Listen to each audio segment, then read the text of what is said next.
हाथ जोड़ लें, आंखें बंद कर लें, मन एवं इंद्रियों को बाह्य विषयों से हटा लें। परम पिता परमेश्वर के मुख्य नाम, निज नाम, पवित्र ओंकार का मेरे साथ मिलकर के 3 बार जाप करेंगे।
त्वं हीनः पितावसो त्वं माता शतक्रतो बभूविथ अधाते सुम्नमीमहे।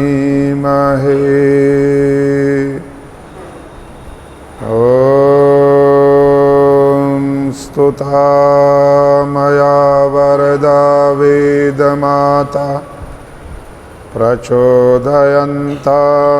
पावमानि द्विजानाम् आयुः प्राणं प्रजां पशुं कीर्तिं द्रविणं ब्रह्मवर्चसं मह्यं दत्त्वा व्रजत ब्रह्मलोकम्।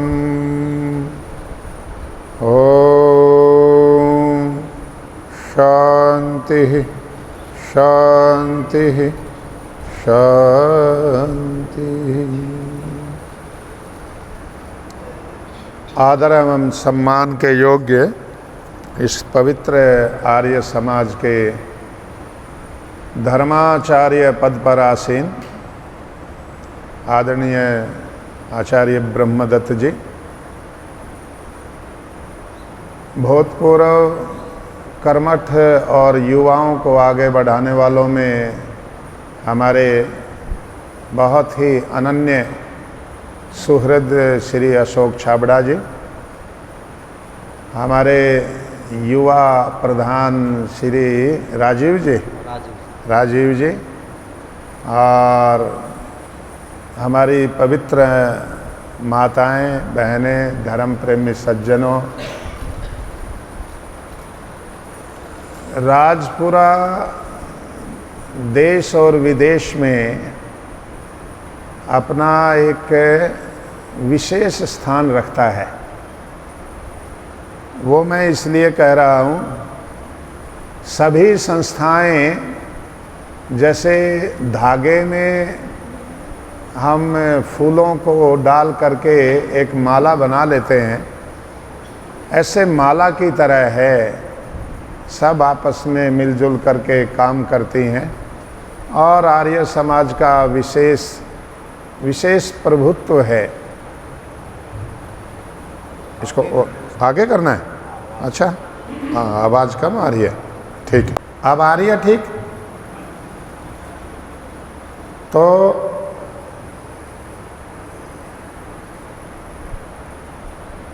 पीछे एक दिन आचार्य ब्रह्मदत्त जी और हमारे ओम प्रकाश जी वहीं गुरुकुल में पहुंच गए, गौशाला में।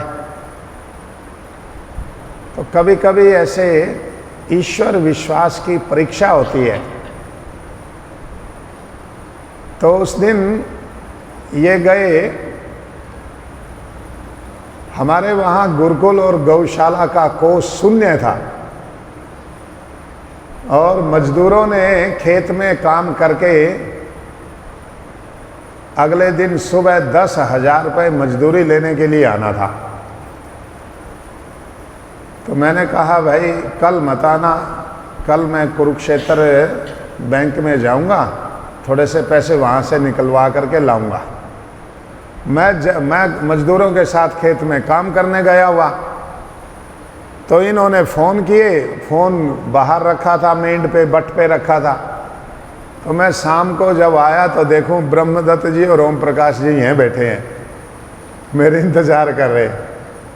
और सायंकाल फिर ये थोड़ा सा पुष्प पत्र इत्यादि सब दे करके जब ये निपटे, तो सवेरे मजदूर आए तो मैंने लिफाफा उनको पकड़ा दिया, जितने उनको चाहिए थे उतने पैसे उसमें थे। ये ईश्वर विश्वास होता है। स्वामी दर्शनानंद जी महाराज के जीवन में ऐसे कई बार घटनाएं आई, ऐसे सामाजिक कार्य करने वालों में आई। ऋषि दयानंद जी महाराज के प्राणों पे हमेशा खतरा बना रहता था। उसका कारण था कि उनको दो चीज़ें अति प्रिय थी, एक सत्य और दूसरा ईश्वर। इसके लिए तो उन्होंने शंकराचार्य की गद्दी भी ठुकरा दी थी। ये केदारनाथ के पास में मठ है, जहाँ मूर्ति उठा करके वहाँ मठ में रख दी जाती है, शंकराचार्य का मठ है, ओखी मठ। वहाँ के शंकराचार्य ने जब भ्रमण काल था ऋषि दयानंद जी महाराज का, तो उनको देखा तो बड़ा देदीप्यमान तेजस्वी ब्रह्मचारी है। बोले रे दयानंद, हाँ तुम हमारे शिष्य बन जाओ। बोले शिष्य तो बन जाता, जिन दो चीज़ों की खोज में घर छोड़ के निकला हूँ वो आपके पास नहीं है। बोला ऐसा क्या है? करोड़ों अरबों रुपए हैं हमारे पास, ऐसी दुनिया की कौन सी चीज़ है जो नहीं है? बोले एक सत्य और दूसरा ईश्वर, ये नहीं है। इन दो के लिए मैंने घर छोड़ा है। तो जो जिस चीज़ की प्राप्ति के लिए घर छोड़ता है वो उसको प्राप्त कर लेता है। बालक है, हॉस्टल में जाते हैं, किसी को डॉक्टर बनना है, किसी को इंजीनियर बनना है, वो घर का खाना, आराम से सोना, माता पिता का प्रेम प्यार सब छोड़ करके निकलते हैं तो वो वैसे बन जाते हैं। देश की रक्षा करने के लिए सैनिक घर बार छोड़ करके वहाँ सीमा पे, बॉर्डर पे जाता है, तो उस काम में लग जाता है और उसमें अपने प्राण भी न्योछावर कर देता है। ऋषि दयानंद जी महाराज के सामने दो तीन बातें थी जिन बातों ने घर छुड़वाया। एक तो मृत्यु। ये मृत्यु है क्या, जिसको मर्जी आए और झपट्टा मार करके ले जाए। अभी पीछे कोरोना काल आया, कितनों को हम में से निकाल करके झपट्टे मार करके ले गया। एक मृत्यु, दूसरा ईश्वर और तीसरा योग विद्या। जब उनकी चचा की मृत्यु हुई तो अपने गुरुवर से पूछते हैं ये मृत्यु क्यों आती है? बोले ये तो सबके पीछे लगी है, तो एक दिन न एक दिन सबको इसने लेके गए जाना है। बोला इसका इलाज नहीं है, कोई निराकरण नहीं है, कोई उपाय नहीं है। बोला है कि फिर बता दो। कि मैं तो नहीं जानता। तो फिर कहते कौन जानता है? कि योगी जानते हैं। योगी कहाँ रहते हैं? कि हिमालय में रहते हैं। सबको पहले यही पता था। आज भी हिमालय में योगी रहते हैं। तो हिमालय योगियों का स्थान है। तो उसी दिन ठक करके दिमाग में बैठ गई बात कि मौत का इलाज ढूंढना है, और वो यहाँ के लोगों के पास नहीं है, वो है तो बस योगियों के पास में है और कहीं नहीं है। तो सारी आयु भर वो इस काम में लगे रहे, और जब परमेश्वर समाधिस्थ हो गए, परमेश्वर की साक्षात अनुभूति हो गई, तो बस फिर समाज सुधार और वेद प्रचार के कार्य में लग गए। तो उनके जीवन पे हमेशा खतरा बना रहता था। जहर तो 17 बार दिए ही है, 40 बार प्राण लेवा आक्रमण भी हुए हैं। कभी उठा करके रात को बैठे थे ध्यान में, बदमाशों ने, गुंडों ने 2 पहलवान भेजे, एक ने इधर से पकड़ा, एक ने इधर से पकड़ा। और ऐसे गर्दन के नीचे, बक्खी के नीचे अपनी गर्दन लगा ली और उठा करके चले। गंगा के किनारे बैठे थे, उठा करके चले तो भाप गए ऋषि दयानंद जी महाराज जी भी, भाई इनकी क्या मनसा है।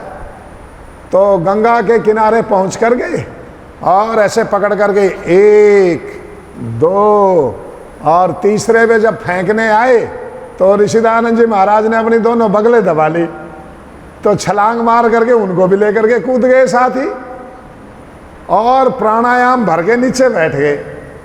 जब वो तड़फने लगे, अब उनको पापियों को प्राणायाम की विद्या थोड़ी आती थी, जब तड़फने लगे तो उनको दया आई, बोले मैंने छोड़ दिया तो उनको तो दया आई, उन्होंने उनको छोड़ दिया और वो दुष्ट बाहर निकल करके फिर पत्थर इकट्ठे कर लिए और वो पत्थरों से मारेंगे, निकलेंगे तो यही। वो नीचे नीचे तैर करके प्राणायाम भर के 5 7 10 मिनट का तो योगी प्राण अंदर भर लेता है। हमने अभ्यास किया गुरुकुल समय में, तो 5 मिनट तक का अभ्यास हमने भी किया, प्राण को भीतर भर के और भीतर ही रोके रखना। 5 मिनट में तो तैर के कहीं का कहीं पहुंच जाए गंगा की धारा। मेरा कहने का भाव ये है, मनुष्य जन्म हो और मनुष्य जन्म में 2 के प्रति प्रेम ना हो तो फिर मनुष्य जन्म पाना व्यर्थ है। सत्य और ईश्वर 2 से व्यक्ति का प्रेम ना हो तो फिर जीवन व्यर्थ है। क्यों व्यर्थ है? क्योंकि फिर तो हम खाम खा गधा 25 में निकल गए। कैसे? संसार में कितनी योनियां होंगी? 84 लाख तो खाली एक सिंबल है। करोड़ों करोड़ों करोड़ों करोड़ों प्रकार के तो मच्छर ही हैं। करोड़ों करोड़ों प्रकार के ऐसे कीटाणु हैं जो दिन में कई प्रकार का रंग बदलते हैं। सुबह वो नीले होते हैं, दोपहर को वो लाल हो जाते हैं, रात को वो हरे हो जाते हैं, अंधेरा होने पे वो काला रंग धारण कर लेते हैं। ऐसे अनगिनत हैं, कोई गिन नहीं पाया आज तक। किसी भी योनि को परम पिता परमेश्वर ने कमाने की परमिशन नहीं दी, कमाने की अनुमति नहीं है। किसी भी योनि को, किसी योनि को कमाने की कोई अनुमति नहीं है। कमाने की अनुमति केवल एक ही योनि को है और वो है मनुष्य की योनि को। और किसी योनि को कमाने की अनुमति नहीं है और सबका पेट भरता है परमेश्वर। कोई भूखा नहीं मरता। किसी को कमाने की अनुमति नहीं है और कोई भूखा नहीं मरता।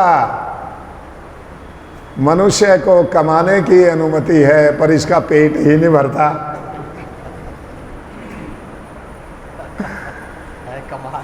कमाल की बात है।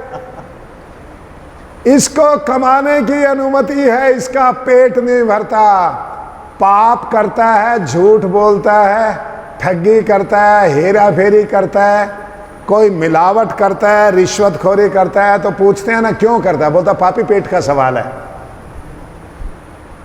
जब भी पूछते हैं ऐसा क्यों करता है, बोला रे पापी पेट का सवाल है।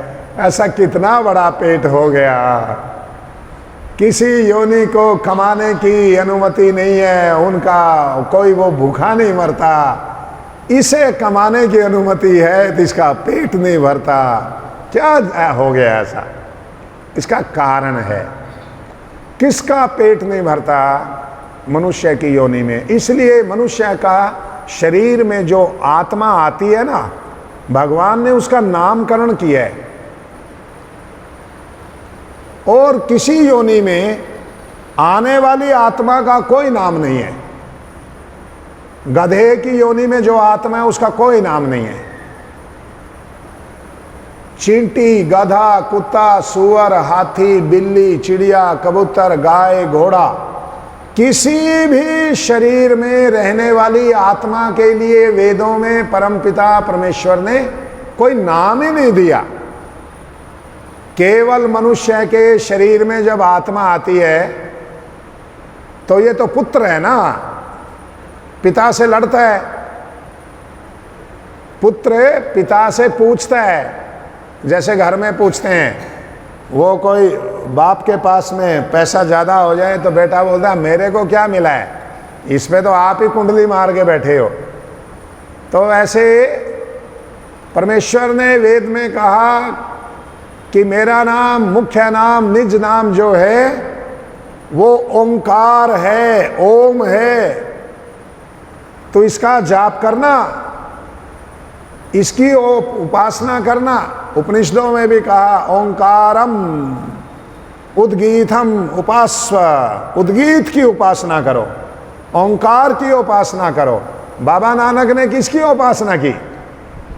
न राम राम जपा, न राधे श्याम जपा, न राधे राधे जपा, न राधे कृष्ण जपा। क्या जपा? एक ओंकार सतनाम, ओंकार की उपासना की। तो बोले कि तुम ऐसे करो, ओंकार की उपासना करो, ओम की उपासना करो तो तुम्हारा कल्याण हो जाएगा। बोले आपने अपना नाम तो बता दिया, मेरा नाम तो नहीं बताया। मेरा नाम क्या है? तेरा भी एक नाम है। क्या है? ओम क्रतो स्मरा। तेरा नाम क्रतु है। क्रतु, क्रतु किसको बोलते हैं? हु कीप्स डूइंग, जो कर्म करने में रत है, जो कर्म करने से कभी रुकता ही नहीं, जो स्वप्न में भी कर्म करता है, बैठे बैठे भी कर्म करता है, और जो चलते चलते भी कर्म करता है, खाते खाते भी कर्म करता है, जो कर्म से बच ही नहीं सकता। खाली बैठता है आदमी, मन से सोचता है, और नहीं तो पलके झपकता है, और नहीं तो किसी के बारे में अच्छा बुरा सोच रहा होता है, और नहीं तो कोई भविष्य की योजना बना रहा होता है। पर जीवन में कर्म से पीछा नहीं छूटता। इसलिए आत्मा का नाम क्या है? क्रतु। क्रतु उसको कहते हैं जो कर्म करे। कुकर्म करने वाले को क्रतु नहीं कहते। क्रतु यज्ञ को भी कहते हैं। उपनिषदों में कहा पुरुषो वाव यज्ञ। ये जो पुरुष है ना, ये यज्ञ पुरुष है। यज्ञ, इसका जीवन ही यज्ञ है। यज्ञ में क्या होता है? हम आहुति डालते हैं, जितनी डालते हैं उससे कई गुना आगे जाती है। समिधा अपना हिस्सा डालती है, अग्नि अपना हिस्सा मिलाती है, सामग्री अपना हिस्सा मिलाती है, घी अपना हिस्सा मिलाता है। ऐसे हम जब मुंह में कुछ डालते हैं तो जितना मुंह में डला है उतना ही आगे नहीं जाता। स्टमक में, मुंह में डलते ही उसकी मात्रा बढ़ जाती है। आप आधा रसगुल्ला डालो तो वो मुंह भर जाएगा रस से। फिर स्टमक में जितना गया उतना ही आगे ड्यूडिनम में नहीं जाता, वहाँ से उसकी मात्रा बढ़ जाती है, रस छोड़ता है, हाइड्रोक्लोरिक एसिड जाता है। फिर छोटी आंत में जितना जाता है उतना ही आगे नहीं जाता, वो भी पौन लीटर के करीब 750 ग्राम के करीब अपना रस उसमें मिलाती है। फिर पेट में जाता है तो पेट अपने पास नहीं रखता, सारे शरीर को दे देता है। पुरुषो वाव यज्ञ, ये उपनिषद का वचन है। पुरुष का जो जीवन है, वो जो ये शरीर है मानव की देह, ये तो यज्ञ का ही रूप है। ये यज्ञ है साक्षात। इससे सीखना चाहिए। हमारा खाया हुआ भोजन मुंह में रह जाए, शरीर को कुछ मिल ही नहीं सकता और उल्टी आ जाएगी। 15-20 मिनट से ज़्यादा कोई भोग्या पदार्थ आप मुंह में रख ही नहीं सकते। तो ऐसे ही हमारी कमाई हमारे पास रह जाए तो वो यज्ञ नहीं हुआ। वो घूमे, वो फैले, वो चारों तरफ गति करे। उस गति के लिए मुझसे एक दिन किसी ने पूछा, वेद का आप एक एक वचन एप्लीकेबल मानते हो? मैंने कहा हाँ। लागू हो सकता है समाज में? मैंने कहा हाँ। समाज सुखी रह सकता है? मैंने कहा हाँ। संपन्न रह सकता है? मैंने कहा हाँ। बोला गलत, वेद की बात माने तो सब भिखारी हो जाएं। मैंने कहा भिखारी कैसे हो जाएंगे? वेद की बात मानेंगे तो सब व्यापारी हो जाएंगे। बोले नहीं हो सकते। मैंने कहा हो सकते हैं। बोले सुनो, शतहस्त समाहरा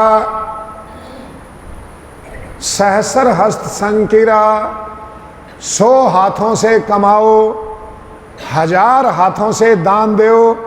बोला कमाएंगे 100 हाथों से, दान देंगे 1000 हाथों से, भिखारी होने का ही तो फार्मूला है ये। मैंने कहा नहीं, तुम वेद धर्म के मर्म को समझे नहीं हो। बोले क्या मतलब है? मैंने कहा इसका अर्थ ये नहीं है 100 हाथ आदमी के होते हैं। बोला नहीं होते। तो मैंने कहा कितने हाथ होते हैं? कि 2 हाथ होते हैं। तो 2 हाथ होते हुए 100 हाथ से कमाने की बात कहां से आई? और 2 हाथ होते हुए 1000 हाथ से देने की बात कहां से आई? बोले हमें तो समझ नहीं आई ये बात। मैंने कहा तुम्हें नहीं समझ में आएगी। बोले क्या? मैंने कहा बंदा बैरागी जब युद्ध के मैदान में लड़ता था, उधर पूरी मुसलमानों की फौज होती थी, इधर कुछ 100 सिखों के साथ में बंदा बैरागी होता था। तो उनने लिखा है, युद्ध का विवरण देने वाले ने लिखा है, बोला सैनिकों ने लिखे हैं अपने संस्मरण, बंदा जब सामने से आता था तो एक नहीं दिखता था, ऐसे दिखता था जैसे सैकड़ों बंदा बैरागी आ रहे हैं। मैंने कहा एक झांसी की रानी लड़ी 1 के बराबर लड़ी थी या 100 के बराबर लड़ी थी? बोले 100 के बराबर लड़ी थी। मैंने कहा हमारी सेना, बाजीराव पेशवा जिंदगी की एक लड़ाई नहीं हारा, तो सारी फौज पीछे रह जाती थी, अकेला अंदर घुस जाता था दुश्मनों के बीच में जाके। मैंने कहा 1 के बराबर लड़ता था या 1000 के बराबर लड़ता था? बोला 1000 के बराबर लड़ता था। मैंने कहा सेना में हमारी जवान, अभी योगेंद्र यादव परमवीर चक्र जीवित है अभी भी, अकेला पूरी चोटी को अकेले ने फतह किया और सारी सेना जितनी वहां थी दुश्मन की उसको मारा। मैंने कहा 1 के बराबर लड़ा या सैकड़ों के बराबर? बोला सैकड़ों के बराबर। तो मैंने कहा वेद का अर्थ ये है 100 गुना उत्साह से कमाओ, 100 गुना। तुम्हारे अंदर कर्म करने का जो उत्साह है वो 100 गुना होना चाहिए। सामान्य व्यक्ति से 100 गुना अधिक उत्साह होना चाहिए, 100 गुना अधिक लगन होनी चाहिए। और जब दान देने का नंबर आए तो एक जो सामान्य व्यक्ति है आपके अंदर उससे 1000 गुना अधिक उत्साह होना चाहिए। संकुचित ना हो जाएं। मेरे को एक ने कहा जी ऋषि दयानंद जी महाराज ने बिल्कुल ठीक लिखा है भाई 10वां हिस्सा तो दान का निकालना ही चाहिए। फिर बोला कम से कम 1% तो देना ही चाहिए। अच्छा मनुष्य की खोपड़ी देखो कैसी है, जब इसके पास में थोड़े होते हैं तब ये 10वां हिस्सा निकालता है, और जब इसके भंडार भर जाते हैं फिर ये 100वां हिस्सा भी नहीं निकालता। तो भगवान को तो अपने पुत्र को धर्म पे चलाना है, तो भगवान देख लेता है अच्छा ये जब थोड़े इसके पास में होते हैं ना तब ये धर्म पूर्वक व्यवहार करता है, इसलिए इसको थोड़ा ही रखना है, इसलिए इसको थोड़ा ही देना है। तो ये थोड़े में धर्म पूर्वक व्यवहार करता है। और कोई कोई जिसके अंदर 1000 गुना उत्साह आता है, तो वो चाहे अरब खरब कितने हो जाएं रुपए, वो फिर भी धर्म पूर्वक व्यवहार करता है। परमेश्वर कहता है ये अधिक बढ़ने से अधिक धर्म करता है, इसलिए इसके पास में अधिक होना चाहिए, उसको फिर अधिक देता है। माताएं भी क्या करती हैं, जो सारे घर की व्यवस्था संभालती है बहू, उसको तो चाबी पकड़ा देंगी सास, और जो अभी नई नई आई है उसको खाली पॉकेट मनी देती है, पॉकेट मनी। अभी उसका ठीक से व्यवहार इत्यादि, अभी वो नया नया स्वभाव है, तो उसको केवल पॉकेट मनी मिलता है। और जो पूरी कसौटी पे कसी गई तो उसे कहती है ले बहू, अब आगे घर सारा तूने ही संभालना है। ऐसे ही कोई बहुत बड़ा काम करने वाला बेटा होता है, उसको सारा जो मनी का ट्रांजैक्शन का पैसे निकालने का पिता अधिकार देता है, और जो अभी बालक है, बचकानापन है जिसमें, उसके साथ में ज्वाइंट सिग्नेचर रखता है। ये तो साधारण मनुष्य भी करता है, वो तो पिताओं का भी पिता है, वो तो परमेश्वर परम पिता परमेश्वर है, वो हम उसकी संतान हैं, तो वो भी अपनी संतान को सुयोग्य बनाना चाहता है और उसके लिए धर्म पूर्वक आचरण कराना चाहता है। सबसे बड़ा कमाने में हमारा, देखो एक आदमी 100 इतना काम करे, ये वेद का आदेश है। निठल्लेपन को वेद निंदित मानता है। चाहे आपके पास में, मैं कई बार बच्चों को पूछता हूँ, स्कूल कॉलेज जाएंगे या कोई बिजनेस के किसी के यहाँ जाएंगे प्रवचन, मैं बच्चों को पूछता हूँ आपकी अपनी देन क्या है, आप क्या कर रहे हैं? बोला जी मैं बिजनेस संभालता हूँ पापा का। मैंने कहा वो तो पापा का है, तुम्हारा अपना क्या है? तुम्हारे पापा ने एक बिजनेस खड़ा किया, तुम उसको रन कर रहे हो, तुम तो उसके खड़े हुए बिजनेस को रन कर रहे हो, चला रहे हो। तुम्हारा अपना योगदान क्या है? तुमने अपना क्या किया इसमें? कि अपना तो कुछ नहीं किया। तो मैंने कहा जीरो, जीरो। अरे भाई कमाए कुमाए को तो कोई भी संभाल लेगा, तू कमा, हाथों इतना कमा, इस पे मत नजर रख।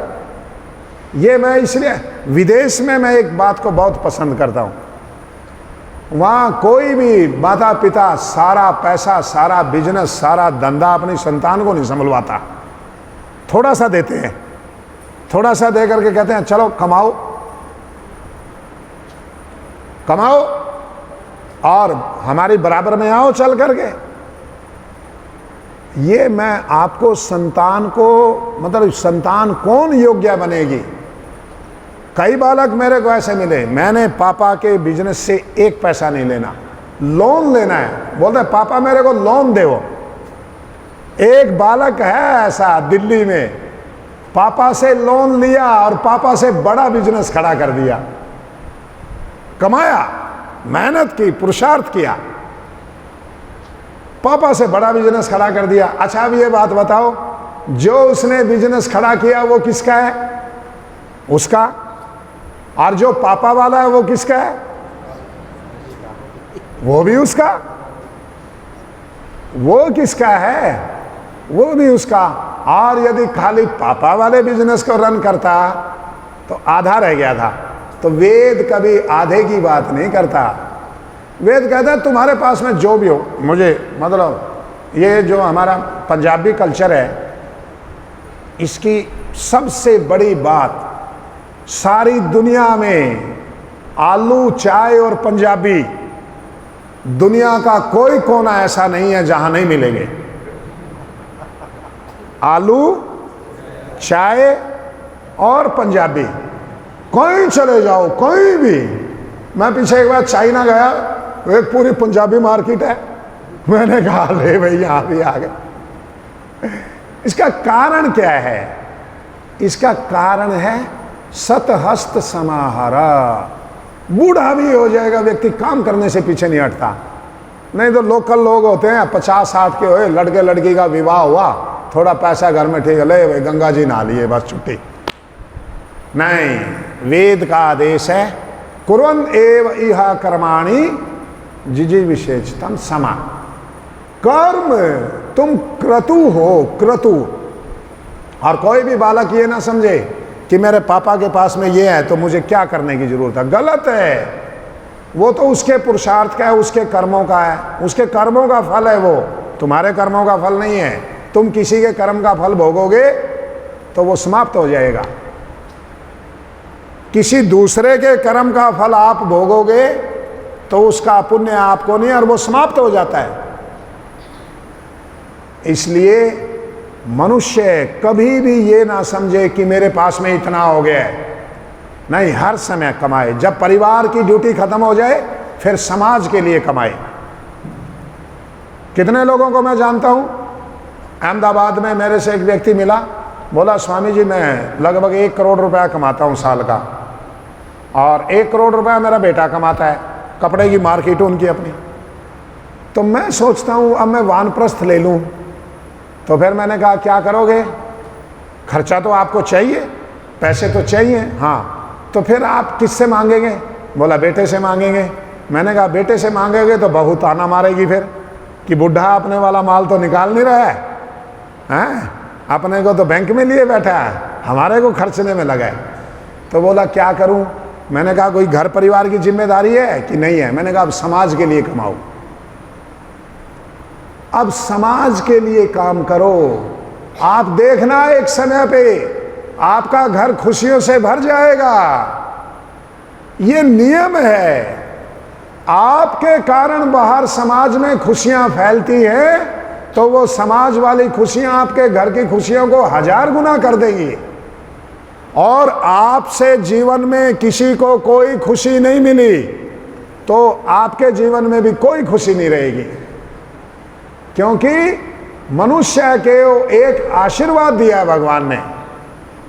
परम पिता परमेश्वर ने मनुष्य को एक आशीर्वाद दिया है। क्या दिया है? जो तू किसी को देगा तेरे पास में 2 गुना हो जाएगा। जो तू किसी को देगा तो तेरे पास में 2 गुना हो जाएगा। उदाहरण से सुन लो, आप किसी को दुख दो, आप हो नहीं सकता कि किसी को दुखी करके आप दुखी ना हो। आज तक दुनिया में कोई व्यक्ति किसी को दुखी करके सुखी नहीं हुआ है।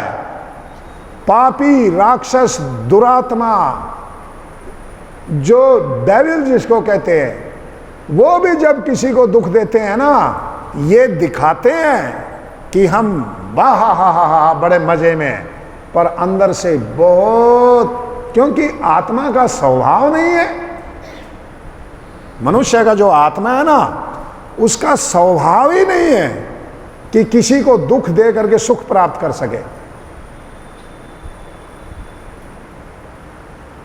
स्वभाव ये है कि जब हम किसी को सुख देते हैं तो हमें सुख मिलता है।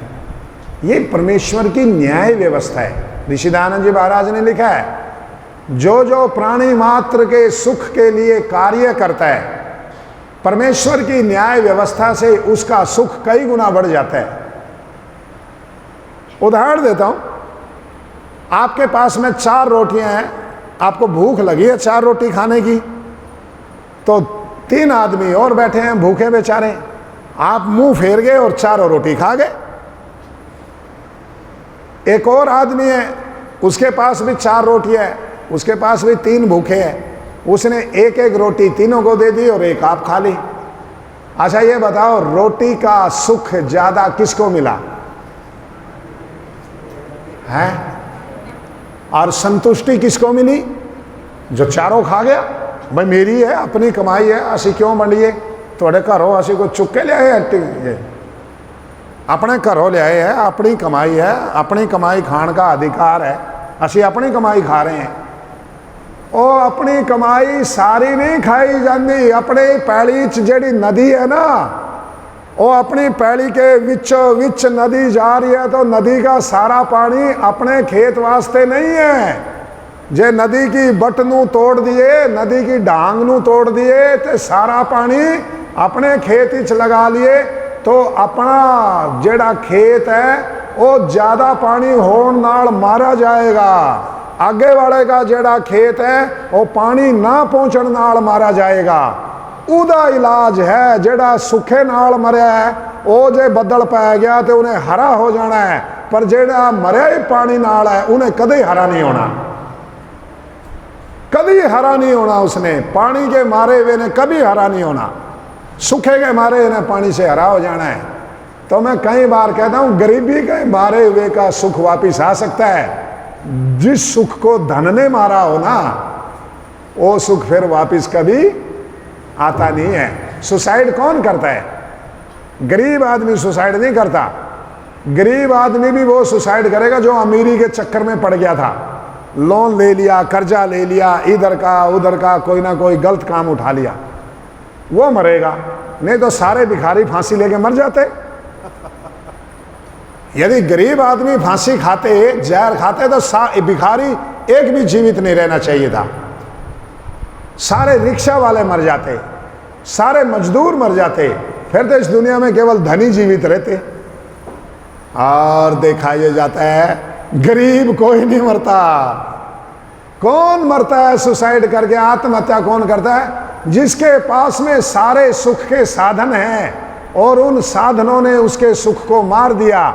सारे सुख के साधन होने के बाद में भी वो सुखी नहीं है तो वो जिंदगी की जंग हार जाता है। फिर होता है जीने का क्या फायदा है? विदेश में सब कुछ होते हुए 18-18, 20-20 साल के बच्चे जो हैं सुसाइड करते हैं। क्यों करते हैं? सुख नहीं रहा। मैंने एक बालक से पूछा, वो बच गया, फांसी पे लटका तो घर वालों ने देखा उतार लिया जल्दी। तो मैंने उससे पूछा तेरे मन में क्या आई थी? बोला जीवन में फेडअप हो गया, फेडअप हो गई लाइफ। अरे मैंने कहा 18-20 साल का लड़का क्या फेडअप हो गया? अभी तो खेल शुरू ही नहीं हुआ है। अभी तो जिंदगी का जो खेल है वो तो बाल बच्चे आए, विवाह होए, घर बार बसे तब शुरू होता है। अभी तो तेरी कहानी शुरू नहीं हुई, तू फेडअप कैसे हो गया? फेडअप इसलिए हो गया कि जीवन का गोल था ना वो छोटा सा था, वो भी नहीं मिला। बस हमारी बच्चों की जो शिक्षा है, अपब्रिंगिंग है, पालन पोषण है, वो अब तपस्या वाला नहीं रहा। हम बालकों को तपस्वी नहीं बनाते, हम बालकों को भोगी बनाते हैं, भोगी। और ध्यान रखना, भोग सुख को मारता है, भोग सुख को मारता है और तपस्या सुख को पुनर्जन्म दे देती है। आपके पास में 100 रसगुल्ले हैं, एक एक रसगुल्ला रोज खाओ, सुखी होंगे या दुखी? सुखी हो जाएंगे। और 100 के 100 रसगुल्ले एक ही दिन खा जाओ, भोग तो ज्यादा भोग लिया पर सुख का क्या बना? जिस भोग ने सुख देना था उसी भोग ने दुख दे दिया। तो इसलिए वेद का आदेश है, सुनो क्या है? वेद का ऐसा आदेश है, थोड़ा कमाने वाला, ज्यादा कमाने वाला सब सुखी रहेंगे। क्या? तेन त्यक्तेन भुंजी था। भोग तो करो, थोड़ा थोड़ा करो, थोड़ा थोड़ा। अच्छा एक बात बताओ, सुख के साधन आज ज्यादा हैं या 70 साल पहले ज्यादा थे? आज। और सुख 70 साल पहले ज्यादा था या आज ज्यादा है? बोलो। 70 साल पहले। इसका मतलब क्या है? साधन तो आज ज्यादा हैं और सुख पहले ज्यादा। इसका मतलब ये, पहले त्याग की भावना थी। पहले क्या भावना थी? त्याग। सायंकाल का टाइम आ जाए, दिन छुपने को हो जाए और कोई पिछले गांव से कोई आदमी जा रहा हो निकल करके, कोई बाहर चारपाई पे बैठा हो, पूछता है ओ भाई कित्थों आया? मैं तो उस पिंड तो आया हूँ। किथे जाना है? मैं जाना है इधर आगे जाना है खन्ना की तरफ। ए तो खन्ना जाने का टाइम नहीं है भाई, रुक जा। वो उसको जानता ही नहीं कौन है। हो सकता चोर हो सकता डाकू हो। ऐसा कई बार हुआ, जिसके घर में डाका डालना था उसके घर के सामने से डाकू निकलने लगा। उसने कहा अरे भाई कहाँ जा रहा है, ये टाइम जाने का नहीं है, रुक जा। उसी के घर पे रुक गया, उसने सेवा की। उसकी पत्नी, थोड़ा सा दूध था घर में, उसकी पत्नी बोली अतिथि आया है, कोई बात नहीं, आज हम दूध नहीं पिएंगे, इसको पिलाएंगे। उसकी सेवा की, उसको दूध पिलाया, उसकी टांगे दबाई, उसके पैरों के नीचे मालिश की कि तू थक कर के आया है। डाकू की आंखों में पानी आ गया, बंदूक उतार करके कंधे से उनके चरणों में रख दी कि तुम देवता हो, तुमने तो मेरे को जीत लिया, मैंने तो डाका डालना था तुम्हारे यहां। जीत लिया उसको। किसने? त्याग ने, सेवा ने। ये मनुष्य का धर्म है, ये है मनुष्य का धर्म। और इस धर्म का पालन करते हुए महर्षि दयानंद जी महाराज कहते हैं भले ही हमारे प्राण चले जाएं, रघुकुल रीत सदा चली आई, प्राण जाएं पर वचन क्या है? धर्म है। क्या होता है वचन? धर्म का ही तो नाम वचन है। प्राण जाएं पर धर्म नहीं जाए। और यदि धर्म चला गया फिर हमारा शरीर तो जीवित रहेगा, आत्मा जीवित नहीं रहती। कई बार बोलते हैं ना, ए मरा हुआ है, आदमी तो जीवित घूम रहा है, आदमी तो जीवित होता है। और कहता है इहदे नाल गल करने का कोई फायदा नहीं। बोला क्यों? यदि आत्मा मरी हुई है। आत्मा कभी मरती है? कभी मरती है? योगेश्वर कृष्ण कहते हैं नैनम शस्त्राणि छिद्दंती न दहती न पावका। अरे इसको तो शस्त्र काट ही नहीं सकते, इसको तो आग जला ही नहीं सकती, इसको तो वायु सुखा ही नहीं सकती, इसको तो कोई भी कुछ नहीं बिगाड़ सकता। और फिर हम कहते हैं ओ नहीं नहीं नहीं, इहदे नाल गल करने का कोई फायदा नहीं, ओ इहदी तो आत्मा मरी हुई है। और कैसे मर गई? इसका धर्म मरा हुआ है। महर्षि मनु कहते हैं धर्मो एव हतो हंति धर्मो रक्षति रक्षिता। जिसका धर्म मर गया वो मर गया, और जिसका धर्म रक्षित है वो सुरक्षित है। तो हमारा धर्म है, क्या नाम है हमारे धर्म का? सत्य सनातन वैदिक धर्म। हमारे धर्म का कई बार लोग पूछते हैं ये आर्य समाजी भी सनातन धर्म को मानते हैं। अरे मैंने कहा आर्य समाजी ही सनातन को मानता है। बोला है वो कैसे? मैंने कहा सनातन किसको कहते हैं? पुराने को। मैंने कहा सबसे पुराना कौन है? बोला वेद। तो मैंने कहा जो वेद को माने वो सनातनी, जो वेद को माने वो सनातनी, और जो नए क्या है? पुराण। जो पुराणों को माने वो पौराणिक। हाँ, हमने भेद डाल दिया। क्या डाल दिया? हम आर्य समाजी हैं, वो सनातनी है।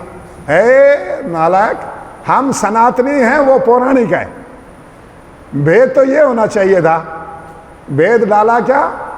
हम आर्य समाजी और वो सनातनी। सनातनी तो मैं हूं, मैं सनातन को मानता हूं। वेद सनातन है, उपनिषद सनातन है,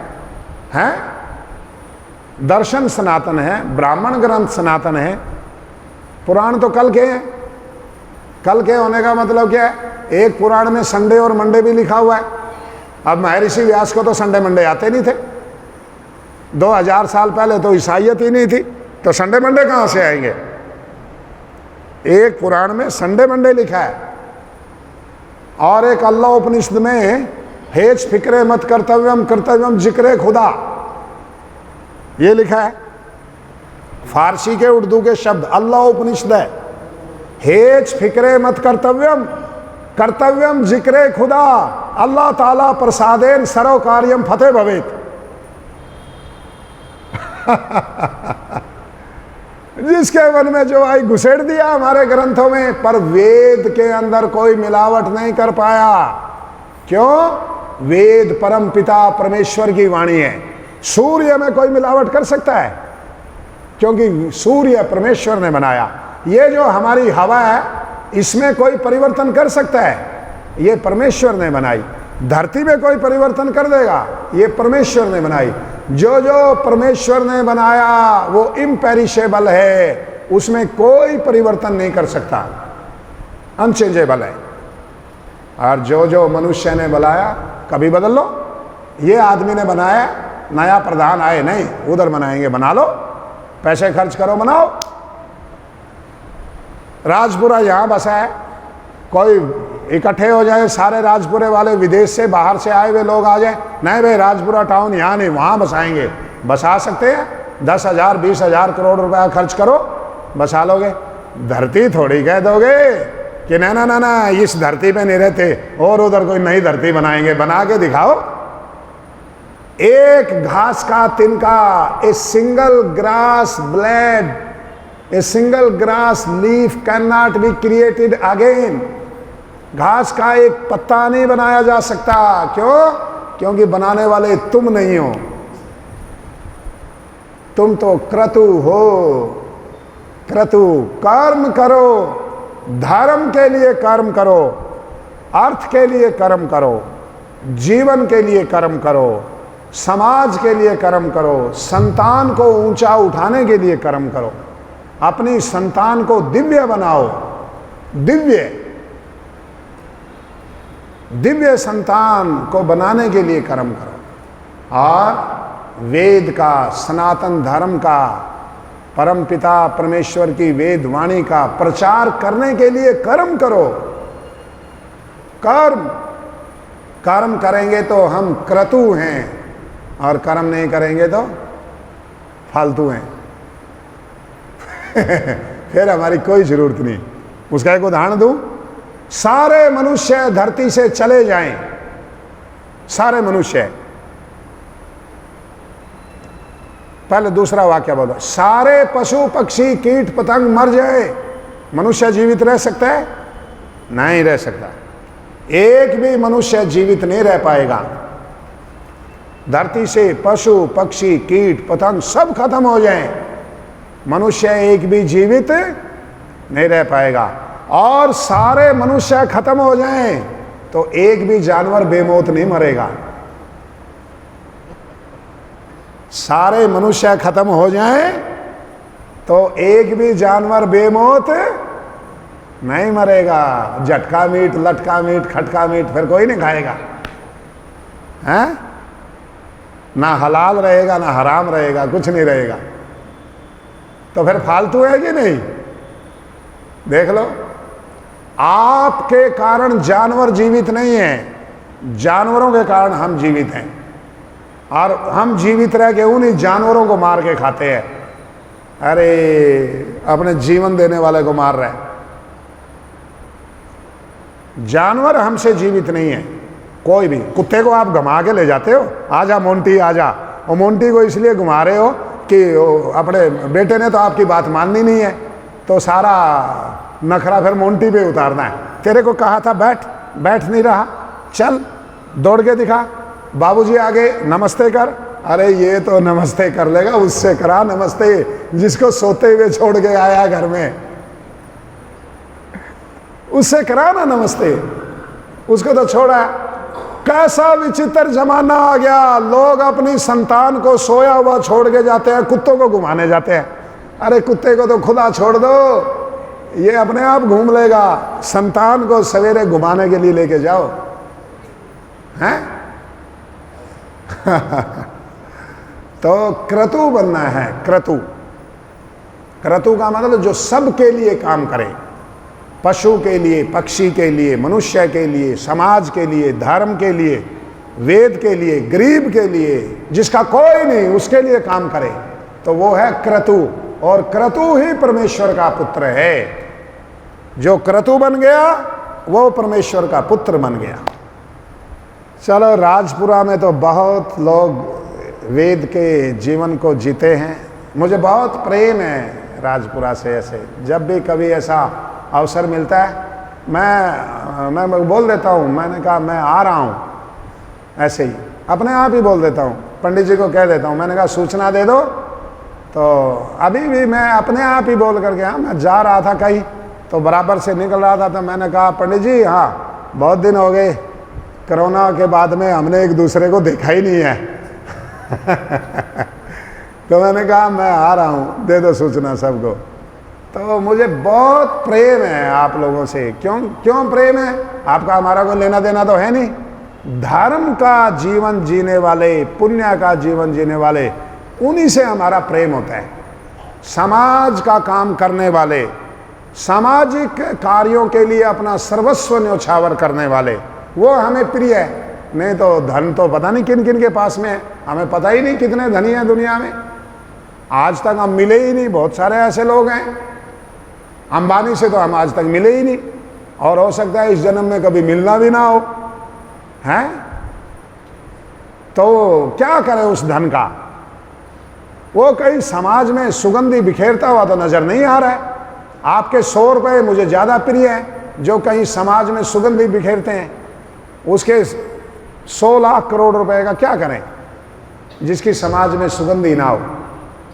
तो आपके कर्मों से जब समाज में सुगंधी बिखरने लगती है तो आप हो जाते हैं क्रतु, और आपका नाम वेद में क्रतु है। तो जैसा भगवान ने आपको नाम दिया वैसे ही हम काम करें। इन्हीं शब्दों के साथ ओम शांति।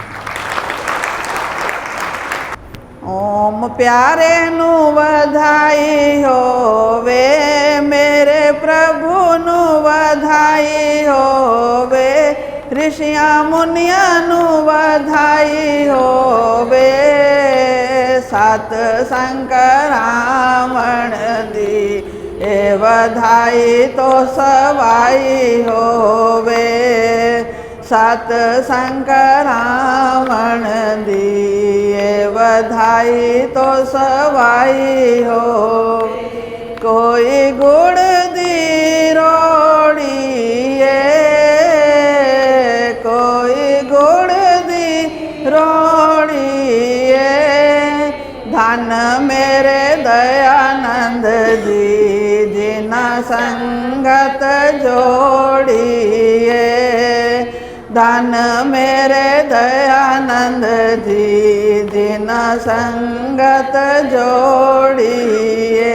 ओम प्यारे नु बधाई होवे, मेरे प्रभु नु बधाई होवे, ऋषिया मुनिया नु बधाई होवे, माता पिता नु बधाई होवे, सत संकरामण दी ए बधाई तो सवाई होवे, सत संकरामण दी ए बधाई तो सवाई होवे।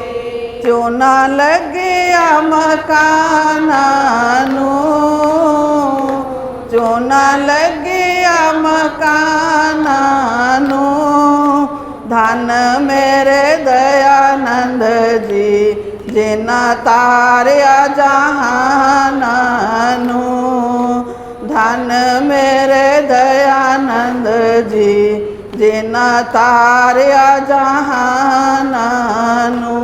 ओम प्यारे नु बधाई होवे, मेरे प्रभु नु बधाई होवे, ऋषिया मुनिया नु बधाई होवे, दाद्या नान्या नु बधाई होवे, सत संकरामण दी ए बधाई तो सवाई होवे, सत संकरामण दी ए बधाई तो सवाई होवे।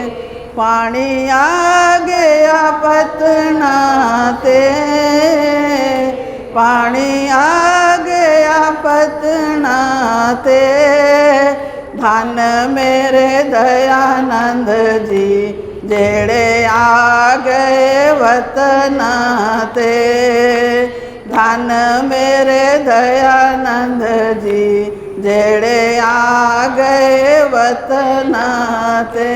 ओम प्यारे नु बधाई होवे, मेरे प्रभु नु बधाई होवे, ऋषियां मुनियां नु बधाई होवे, माम्या मास्या नु बधाई होवे, चाचा बुया नु बधाई होवे, सत संकरावण दी ए बधाई तो सवाई होवे, सत संकरावण दी ए बधाई तो सवाई हो। खेतां विच हरियाली ए, खेतां विच हरियाली ए, अपनियां बच्चियां दा प्रभु आप रखवाली है, अपनियां बच्चियां दा प्रभु आप रखवाली है।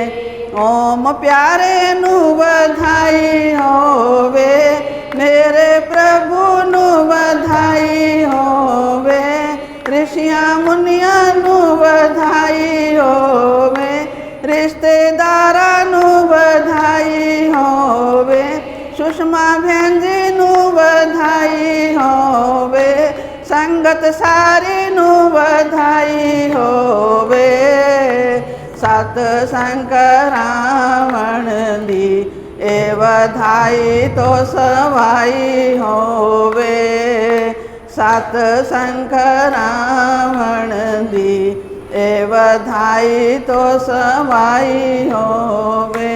दीजो प्रभु दान हमें अपनी भक्ति का, दीजो प्रभु दान हमें अपनी भक्ति का, हम आए शरण तुम्हारी, हम आए शरण तुम्हारी, प्रभु रक्षा करो हमारी होवे, सबका कल्याण पिताजी होवे, सबका कल्याण हमें अपनी भक्ति का, दीजो प्रभु दान हमें अपनी भक्ति का, मत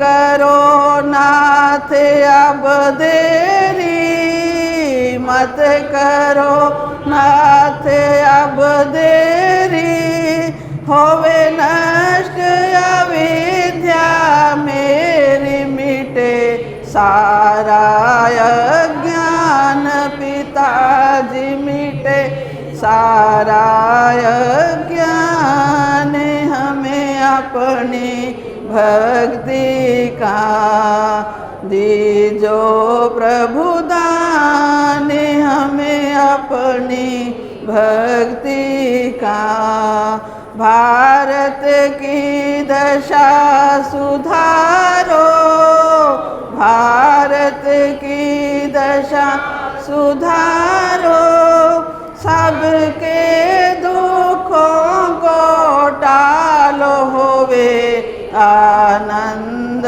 महान पिताजी होवे, आनंद महान हमें अपनी भक्ति का, दीजो प्रभु दान हमें अपनी भक्ति का, कहे वासुदेव कर जोरी, कहे वासुदेव कर जोरी, एक विनती सुन लो मेरी न होने पावे हान, पिताजी न होने पावे हान, हमें अपनी भक्ति का, जो प्रभु दान हमें अपनी